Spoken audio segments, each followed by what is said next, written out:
ليس هناك أجمل من أن قلب المسلم وقلب المسلمة يتعلق بالقرآن. فقد قال صلى الله عليه وسلم: خيركم من تعلم القرآن وعلمه. وقال صلى الله عليه وسلم: اقرأوا القرآن فإنه يأتي يوم القيامة شفيعا لأصحابه. وقال صلى الله عليه وسلم: القرآن شافع مشفع وماحل مصدق، من جعله أمامه قاده إلى الجنة ومن جعله خلفه ساقه إلى النار. وقال صلى الله عليه وسلم: أبشروا فإن هذا القرآن طرفه بيد الله وطرفه بأيديكم، فتمسكوا به فإنكم لن تضلوا ولن تهلكوا بعده أبدا.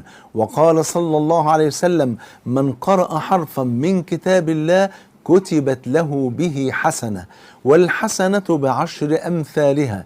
لا أقول ألف لام ميم حرف، ولكن ألف حرف ولام حرف وميم حرف. وقال صلى الله عليه وسلم: يقال لصاحب القرآن، شوف كلمة صاحب يعني أنه لا يفارق القرآن أبدا، يقال لصاحب القرآن يوم القيامة: اقرأ وارتقي، أي في درجات الجنة، ورتل كما كنت ترتل في الحياة الدنيا، فإن منزلتك عند آخر آية كنت تقرأها. ما شاء الله. فتخيلوا حضراتكم تلاقوا إنسان ما شاء الله يموت وهو ساجد بين يدي الله سبحانه وتعالى، وواحد تاني يموت وهو يلبي حول الكعبة أو يلبي في الحج والعمرة، واحد ثالث تلاقيه ما شاء الله يموت وهو بيقرأ في كتاب الله، واحد رابع يموت وهو يسعى في مصلحة فقير أو يتيم أو أرملة أو غير ذلك.